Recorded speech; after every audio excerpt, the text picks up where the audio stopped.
Jawal channel जय जोहार जय आदिवासी जय भील प्रदेश आपका स्वागत करते हैं। चैनल पर ऐसे ही वीडियो के लिए सब्सक्राइब करें।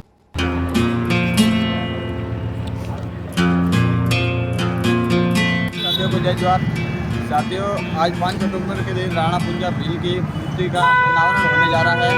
तो आप जितने भी अभी आ रहे हो रास्ते में, कृपया अपने व्यवस्था के अनुसार सब आए और जल्दबाजी ना करें, शांतिपूर्वक आए और हमारा कार्यक्रम सफल बनाने की कोशिश करें। और 12 बजे के बाद रैली का आयोजन किया जाएगा। सभी से निवेदन है कि शांतिपूर्वक अपने रैली को स्टार्टिंग करेंगे और शांतिपूर्वक को पूरा करेंगे और शांतिपूर्वक से हमारा प्रोग्राम है वो पूरा करेंगे। तो इसी के साथ जय जोहार जय हरिओम।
राष्ट्र नायक महान योद्धा राणा पुंजा जी भील की स्मृति के ऊपर हमको खड़े रहने का मौका मिला है।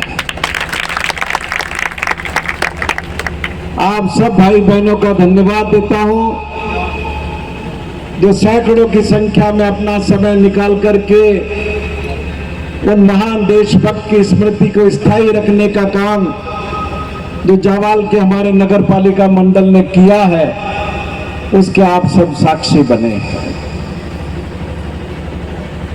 सेनाएं युद्ध हारती थी,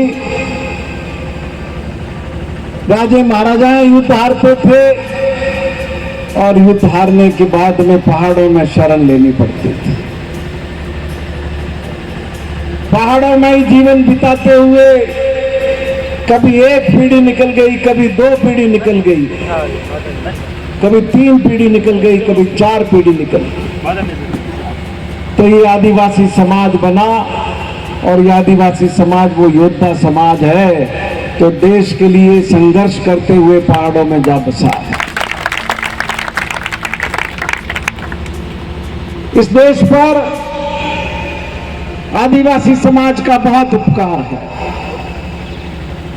आपको याद होगा, मर्यादा पुरुषोत्तम भगवान रामचंद्र जी को वनवास हुआ, वो जंगल में गए तो भगवान कहीं जहरीला फल नहीं खा ले, तो एक एक फल चख करके भगवान का पेट जिसने भरा वो सबरी माता भी आपके आदिवासी समाज में।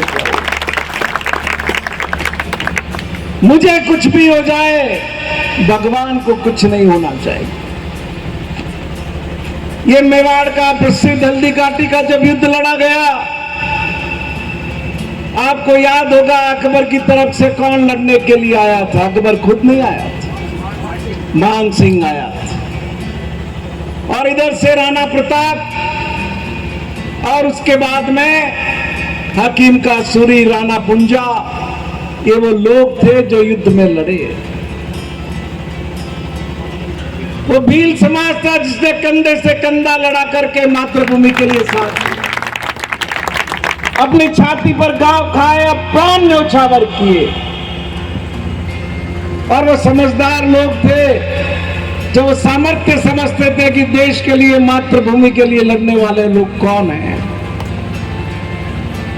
ये तो पता नहीं कब बुद्धि भ्रष्ट हुई, जो जाति के नाम पर छोटा और बड़ा समझने लग गए, जाति के नाम पर खुद को ऊंचा और दूसरे को नीचा समझने लग गए। इन लोगों को वेद का ज्ञान नहीं है, इन लोगों को इतिहास का ज्ञान नहीं है कि इस सनातन संस्कृति का गौरवशाली इतिहास क्या है और वेदों के अंदर क्या कहा है। मैं आपको याद दिलाना चाहूंगा, चंद्रगुप्त मौर्य एक साधारण चरवाहा था, शूद्र था, और जब उसके राज्याभिषेक की बात आई तो मना कर दिया राज्याभिषेक करने के। तो चाणक्य ने कहा, चाणक्य ने वेदों के हवाले से कहा कि ये इससे तय नहीं होगा जन्म से, ये कर्म से तय होगा। और चंद्रगुप्त एक महान योद्धा है, तो उसका अभिषेक किया। हमारा विगत कई शताब्दियों का इतिहास इस बात करने को ठीक करने में लग गया कि जन्म के आधार पर ये शोषण की व्यवस्था कैसे बंद हो, सबको आगे बढ़ने का अवसर कैसे मिले। लेकिन इसमें कई पीढ़ियां खप गई, कई पीढ़ियां निकल गई। आज भी हम समानता के लक्ष्य को प्राप्त करने से एक बड़ी दूरी पर खड़े हुए हैं। आप उदाहरण देखिए, अभी हमारी बहन जिक्र कर रही थी कि प्रधानमंत्री जोधपुर में भाषण दे रहे होंगे, पर वो ये कहेंगे, वो कहेंगे, क्या कहेंगे? अभी 4 दिन पहले ही तो कह के गए कि सनातन संस्कृति को खतरा पैदा हो गया। अरे सनातन संस्कृति को कोई खतरा पैदा नहीं हुआ, तुम्हारे को खतरा पैदा हुआ है।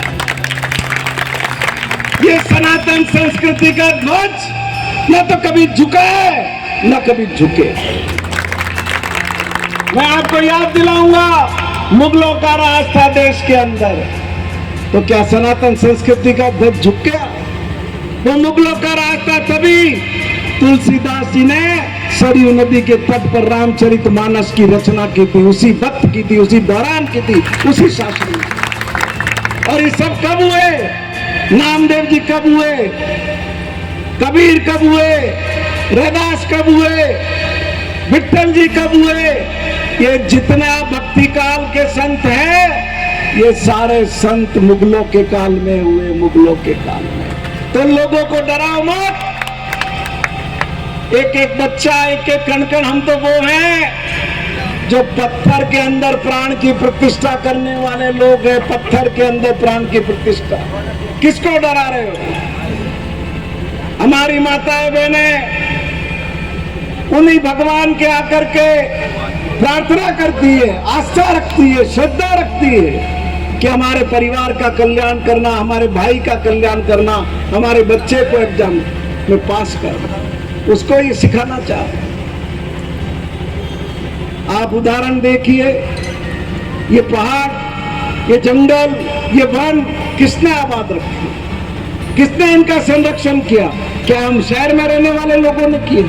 नहीं, ये तुम्हारे बाप दादे थे जिन्होंने पीढ़ियां उन पहाड़ों के ऊपर निकाली, उन जंगलों के ऊपर निकाली, जिसके पीछे आज ये प्रकृति आबाद है।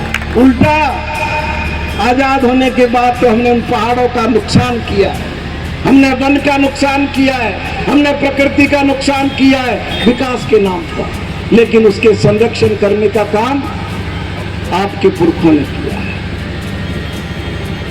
दलित आदिवासी समाज ने हमेशा एक समर्पित भाव से राष्ट्र की सेवा की, लोगों की सेवा की। मैं एक उदाहरण दूंगा आपको। आज हमारे हरिजन समाज के बहनें, क्या उनकी सेवा में कमी है? जब आपके परिवार की औरतें सुबह बच्चों को स्कूल जाने के लिए तैयार करती है, बच्चों को भेजने में लगी हुई होती है, तब वो बहनें सड़क पर खड़ी रह करके ये राष्ट्र साफ रहे, राष्ट्र स्वच्छ रहे, उसके लिए अपना योगदान। क्या हमको वो योगदान भूलना चाहिए?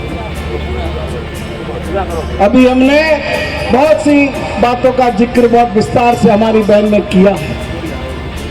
हमने डॉक्टर सिरोही जिले में हमने मेडिकल कॉलेज खोला है। बाबा साहब ने क्या कहा था? शिक्षा शेरनी का वो दूध है जिसको पी करके जो पिएगा वो दहाड़ेगा। तो हम वो शेरनी का दूध बच्चे को पिलाने के अंदर लगे हुए हैं, ताकि उस डर से बाहर आ जाए, उस कमजोर मानसिकता से बाहर आ जाए, उस गुलामी की सोच के बाहर आ जाए, और वो ये समझने लग जाए कि वो भी इस देश का एक जिम्मेदार नागरिक है, उसका भी उतना ही हक है जितना किसी और आदमी के हक। इस सरकार ने 15 मेडिकल कॉलेज खोले, एक मेरे यहाँ भी खोला। हमने अभी 4 दिन पहले मुख्यमंत्री जी से उस कॉलेज का नाम डॉक्टर भीमराव अंबेडकर के नाम पर किया। क्यों किया? अंबेडकर कौन है? अंबेडकर पुरुषार्थ का प्रतीक है, अंबेडकर मनुष्य की शक्ति का प्रतीक है, अंबेडकर मनुष्य की ताकत का प्रतीक है। याद करिए किन परिस्थितियों में वो पैदा हुए। स्कूल में पढ़ने गए, अलग बिठाया जाता था, और जब पानी पिलाने की बात आती तो वो ऐसे नहीं पीते थे, ये ऐसे बुक करके उनको पानी पिलाया जाता था। उन परिस्थितियों में वो आदमी पला, पढ़ा, आगे बढ़ा, और जब विदेश से पढ़ करके लौटे और बड़ौदा के राजघराने में नौकरी कर रहे थे, उनको भी अफसरी मिली। अपने ही एक साथी अफसर के मकान में रहने लगे। ऊपर पहले मंजिल पर वो रहते थे, नीचे वो उनका दूसरा साथी अफसर रहता था। लेकिन जैसे ये पता चला कि उनका जन्म किस परिवार में हुआ है, उनकी जाति क्या है, रात को उनका घर घेर लिया। बड़ी मुश्किल से वो बच करके निकले, तो वो घर घेर लिया तो क्या झुक गए? क्या घुटने टेक दिए? क्या कमजोर पड़ गए?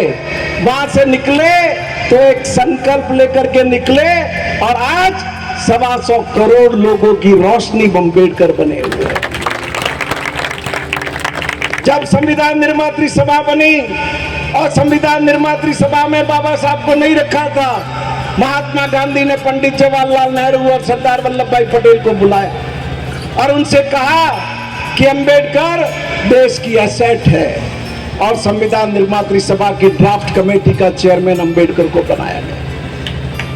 राजेंद्र प्रसाद संविधान निर्मात्री सभा के अध्यक्ष थे। उस संविधान को मंजूरी दी गई। अंबेडकर कांग्रेस पार्टी के नहीं थे, चुनाव भी जीते हुए नहीं थे, लेकिन पंडित नेहरू ने अपनी सरकार के अंदर अंबेडकर को कानून मंत्री बनाया। और कानून मंत्री बनने का क्या नतीजा हुआ? जो मेरी ये इतनी बहनें बैठी हुई है, पहला काम है तो एक आदमी कतरी कतरी बियोर रख दो, 3 रख दो, 4 रख दो, मर्जी में जतरी रख दो। वो अंबेडकर थे और पंडित जवाहरलाल नेहरू थे जो कानून लेकर के आए, हिंदू मैरिज एक्ट, हिंदू, और एक व्यक्ति सिर्फ एक पत्नी रख सकेगा, इसका कानून में प्रावधान किया। तब ये इतनी हमारी बहनों को अधिकार मिला, उनका सम्मान सुरक्षित हुआ। क्या होता था पहले? काम करते थे, पैसा नहीं मिलता था, बेगार करवाते थे, और या 12-12 घंटे तक काम करवाते थे। ये सारे अधिकार हमको किसने दिए? श्रम मंत्री के रूप में बाबा साहब भीमराव अंबेडकर और प्रधानमंत्री के रूप में पंडित जवाहरलाल नेहरू थे, जिन्होंने ये श्रम कानूनों के अंदर सुधार किया। और ये आज हम 8 घंटे काम करते हैं, ये उसकी बदौलत है। अभी मेरे से पूर्ववक्ता कह रहे थे, संचालक ही शायद कह रहे थे कि हम तो बहुत साल से मांग कर रहे थे छात्रावास की जमीन अलॉट नहीं हुई, जबकि हकीकत तो है कहते पहली मेरा कागज जमा कराइए। मुंह जाए यार गाँव गाँव में सुबियो, अरे लौड़े, अरे लौड़े, अरे मांगो रे, कई मेरा गाँव आवेन कियो भी, अरे वह रेदर वाला बना दी आवेन माती लेन का थे कटे चेटी पड़ी है। और अब की भी ये तो कोई भगवती की कृपा थी, अब की भी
जावाल चैनल जय जोहार जय आदिवासी जय भील प्रदेश आपका स्वागत करते हैं। चैनल पर ऐसे ही वीडियो के लिए सब्सक्राइब करें।